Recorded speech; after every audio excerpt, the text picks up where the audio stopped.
400 पे तो भाजपा चुनाव भी नहीं लड़ रही है और पूरे दक्षिण भारत में 129 सीटों पर सफाया होने जा रहा है। और ये जो इन्होंने देश को लूटा है, इससे ही वो डरे हुए हैं। उन्हें पता है कि पीएम केयर फंड में उन्होंने हजारों करोड़ रुपए लूटने का काम किया है। और अभी आपने देखा कि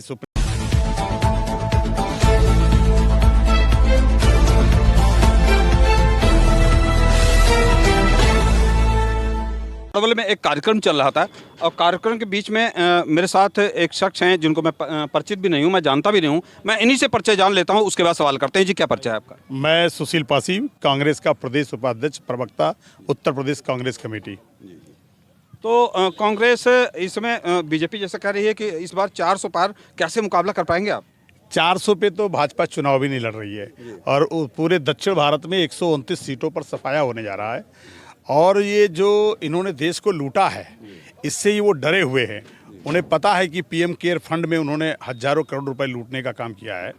और अभी आपने देखा कि सुप्रीम कोर्ट के डंडा चलने पर एसबीआई बैंक में हजारों करोड़ रुपया उन्होंने तमाम 33 फर्जी कंपनियों से उन्हें लूटने का काम किया है। तो मैं समझता हूं कि इंडिया गठबंधन की सरकार बनने के बाद भारतीय जनता पार्टी के आधे से अधिक नेता जेल की सलाखों में होंगे। और जननायक राहुल गांधी ने कहा है कि हम मजदूरों को, जो मजदूरी इस समय है वो सबसे कम है, हम उनको 400 रुपये मजदूरी देने का काम करेंगे और हर महिला को, गरीब महिला को 1 लाख रुपए देने का काम करेंगे। और जो युवा हमारा पढ़ लिख कर आता है, बेरोजगार है, उसको हम 1 लाख रुपया देने का काम करेंगे। और सबसे बड़ी बात उन्होंने कही है कि इस देश में जो 30 लाख पद, सरकारी पद खाली पड़े हैं, उनको हम तत्काल 1 साल के अंदर हर नौजवान को सरकारी नौकरी देने का काम करेंगे। तो जुमलों की जो सरकार है वो 10 साल में कुछ कर नहीं पाई है और भारतीय जनता पार्टी को विदा करने का समय आ गया है। और उत्तर प्रदेश की जनता नहीं, देश की जनता इंडिया गठबंधन के माध्यम से भारतीय जनता पार्टी को जमानत जब्त करेंगी और इंडिया गठबंधन की सरकार बनने जा रही है। अब जाइए नहीं, आपसे सवाल हैं। जाएंगे नहीं आप?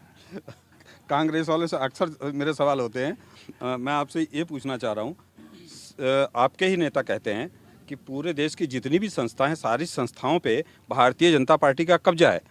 तो आपके पास ऐसा कौन सा जादू, कौन अलाउद्दीन की ऐसी छड़ी है जो हिला देंगे और आप जो है उनको हरा देंगे और सरकार बना लेंगे इस बार? देखिए, जनता ही बदलाव लाती है, कोई पार्टी बदलाव नहीं करती है।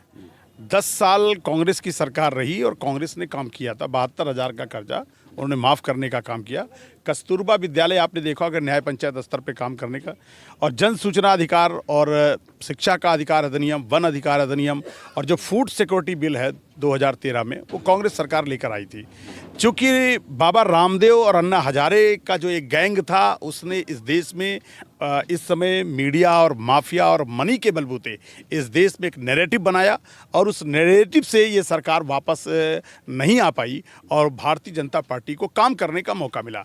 10 साल बहुत मौका होता है। 10 साल में वो चाहते तो इस देश में वो स्वास्थ्य के क्षेत्र में काम कर सकते थे, शिक्षा के क्षेत्र में काम कर सकते थे, नौजवानों को नौकरी दे सकते थे, लेकिन उन्होंने इस देश को लूटने का काम किया है। तो इसकी जो सजा है वो अब जनता देने जा रही है। मैं आपसे एक बात साफ साफ कहना चाहता हूँ कि कभी कभी जनता फैसला लेती है, नेता कम और सरकार का बदलने का फैसला जनता लेती है। तो मैं मानता हूं कि इंडिया गठबंधन में जनता ने साथ देना शुरू कर दिया है। अभी आपने यहाँ मीटिंग देखी। लेकिन जनता के बीच में एक भय है, एक डर है कि जैसे नेता, किसी भी पार्टी के नेता हो, चुनाव हारते हैं तो ईवीएम पे ठीकरा फोड़ देते हैं।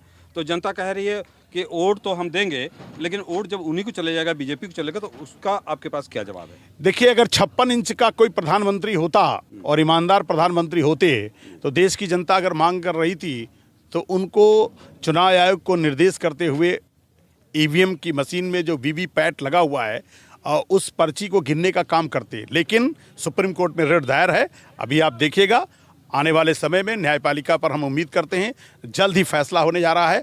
अब इस देश में जो काउंटिंग होगी वो वीवीपैट से निकली हुई जो पर्ची होगी उससे होगी। तो मैं इसीलिए मैं कह रहा हूँ कि भारतीय जनता पार्टी डरी हुई है और इसी कारण डरवश ये 400 पार का नारा दे रहे हैं। इनको पता है कि ये पूरी तरह से जमानत इनकी जब्त होने जा रही है, सरकार इनकी नई बनने जा रही है और इसीलिए ये डरे हुए हैं। अच्छा, मंदिर मुद्दे का इस चुनाव में क्या असर रहेगा? देखिए, मंदिर मैं सिर्फ एक ही बात कहता हूं कि भारतीय जनता पार्टी के मुंह से भगवान श्री राम का नाम अच्छा नहीं लगता है। ये राम नाम जपना और देश का माल लूटना, ये इनका नारा है।